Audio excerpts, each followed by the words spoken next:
Welcome to Rise and Shine Daily Business Tech Boost with me, Charly Leetham.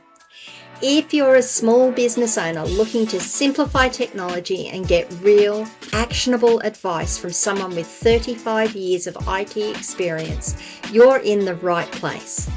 Every episode, I'll dive into tools and systems like email, CRM, marketing and tracking, and break them down into bite-sized tips you can use right away. Your time is valuable, so let's get straight to the point. It's time to work smarter, not harder. Rise and shine. It's your daily dose of business tech inspiration with me, Charly Leetham. Episode number 383. But before I get into the title, I want to tell you a little story. And this is one that I remember. Can you imagine coming online one day and not being able to access services like Twitter, X, Netflix, Facebook, Reddit, New York Times, even your Google sites? Can you imagine not being able to access them? Things going down, it taking a long time for things to load. Not being able to get to your banking sites because there's significant outages. All of your access has been disrupted. Now, it might be that you're in the US, or it might be that you're in Australia and you're accessing US services. But can you imagine coming online and that happening, not being able to access anything? Well, that happened in 2016. There was a massive DDoS attack that targeted a domain name system provider. DYN was the provider. What happened was there was some malware that was distributed and it compromised compromised Internet of Things devices, such as IP cameras, home routers.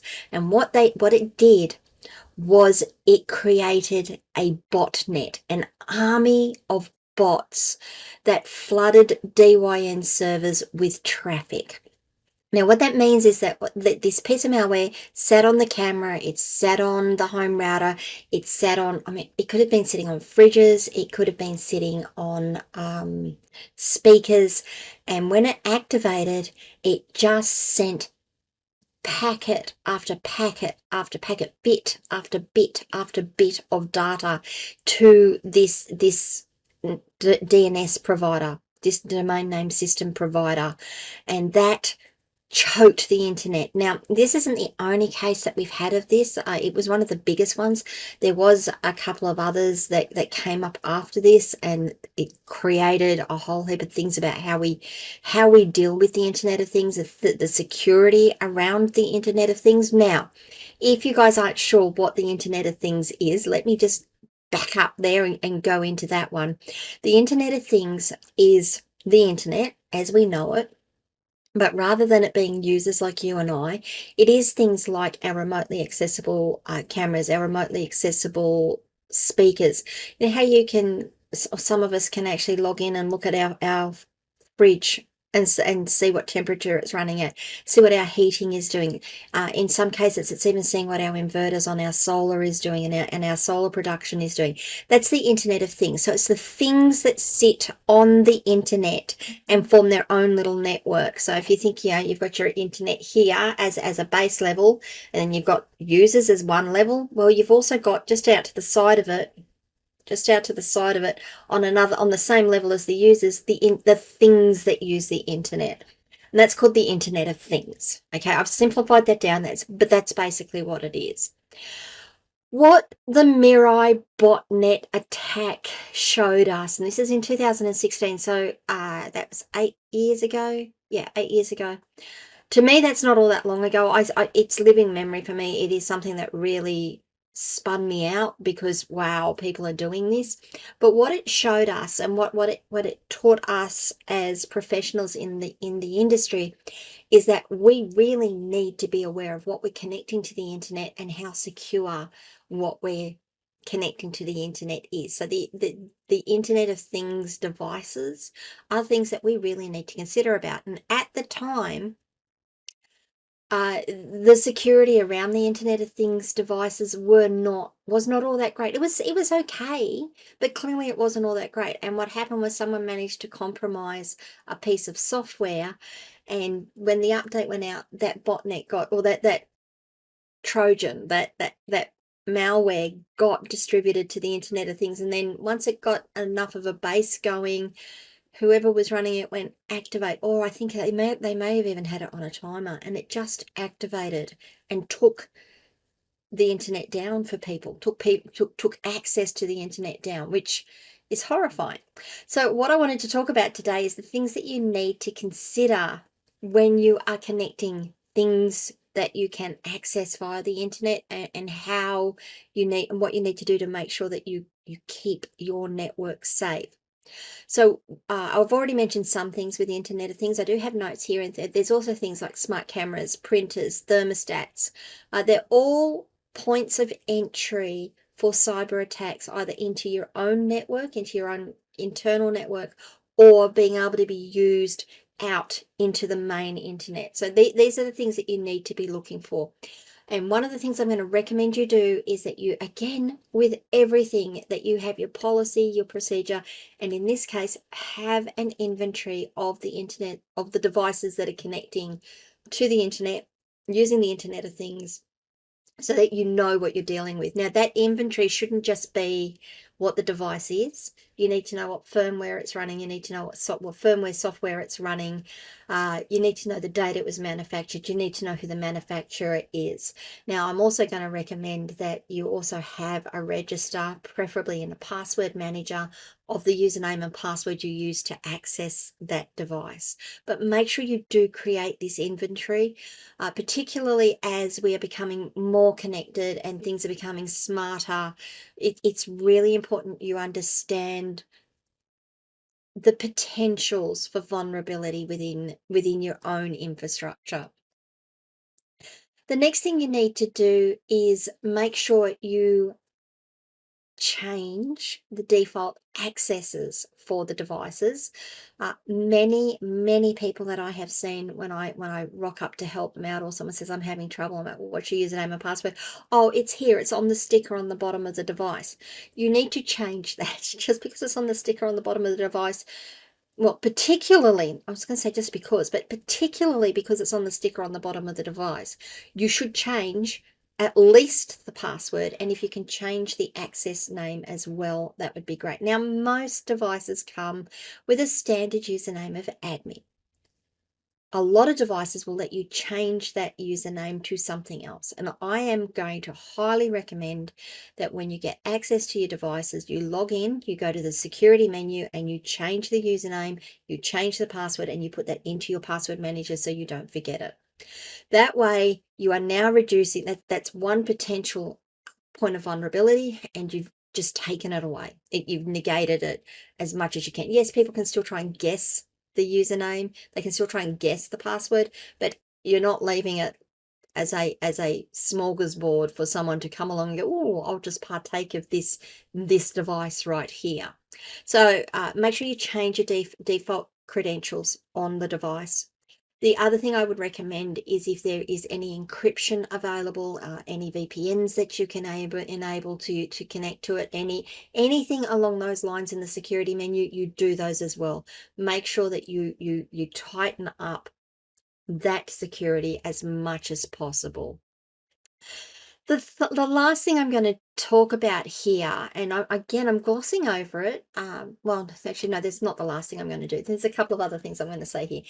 The second thing you should be doing is making sure that you are doing the software updates on those devices as regularly as you can. Now, I know that most of us will plug our routers onto our network to access, in Australia, the NBN, or in some of our cases, Starlink, and we will forget about it. We'll just let them run. We'll power them up, we'll power them down. I drop my Starlink dish out and I power my router up and I'm good. I also log in once a week to the router and I check what software updates. In fact, I use the app on the phone and I check what software updates are needed, and I make sure I apply those software updates to the device. Many routers that go onto the network don't have automated software updates. We need to log in and we need to make sure we're pushing those updates into it, make sure that we are covering them. Again, going back to my earlier podcast, the reason you need to make sure your updates are up to date, terribly worded, Charlie, is because there will be security patches, there will be patches for vulnerabilities, there will be increased security being added along the way. And if you've got an out-of-date device, remember what I said, that when new software updates come out, there's always a patch list saying this is what we've patched, or an update list saying this is what we've patched, changelog, this is what we've done, this is what we've changed, this is what we've addressed. Those go out, they are accessible by the public. Even if you don't know where to find them, you can go find them. They're easy enough to find, they're easy enough to read. Understanding them might be something different, but people can get access to those and they go, oh, so device with running this version of software has this specific vulnerability.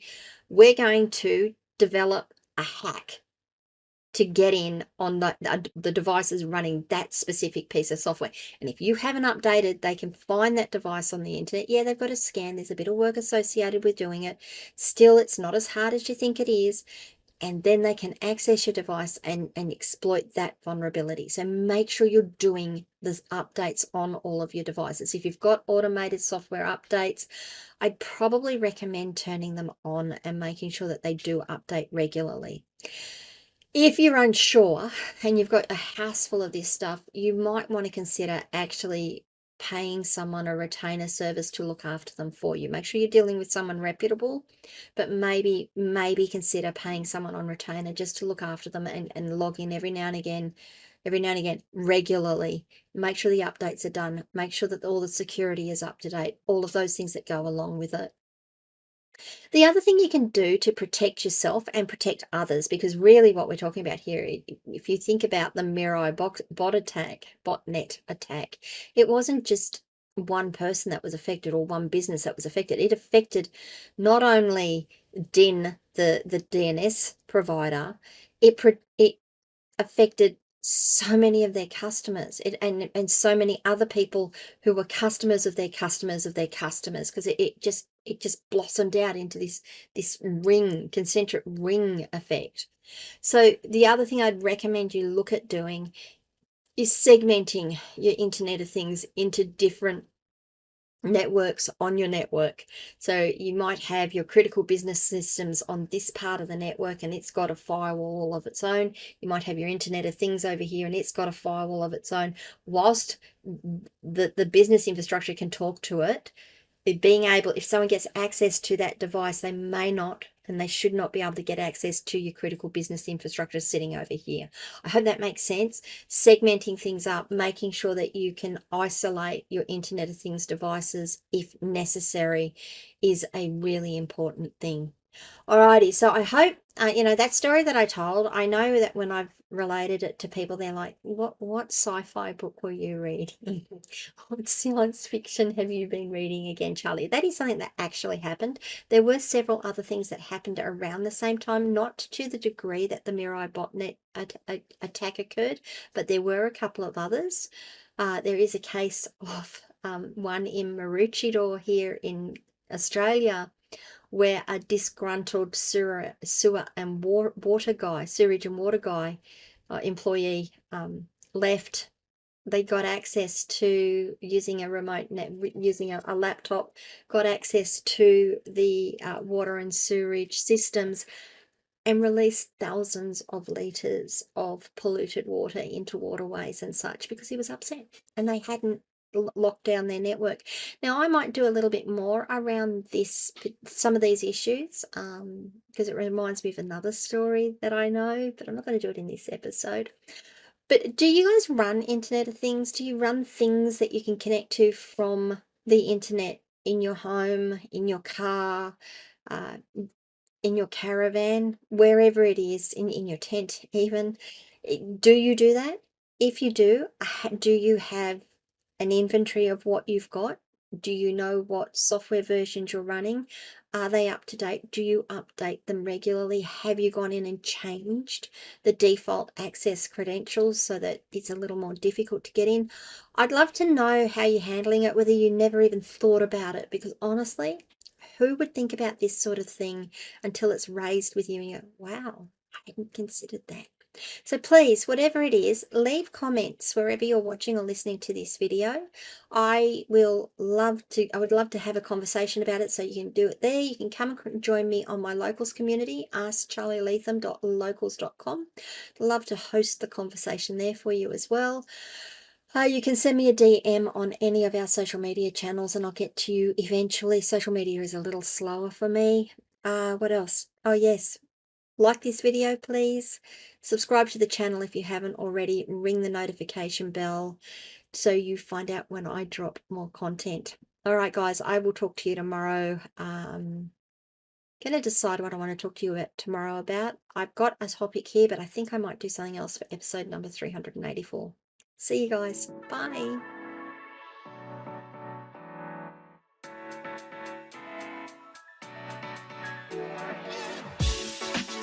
Hey there, thanks so much for tuning in to Rise and Shine, your daily business tech boost. I hope today's episode gave you some actionable insights that will make your business tech work smarter for you. If you found value, be sure to subscribe, leave a review, and share it with other small business owners who could use a daily boost. For more tips, tools, and resources, visit www.askcharlyleetham.com. Until next time, keep rising, keep shining, and let's make tech simple together.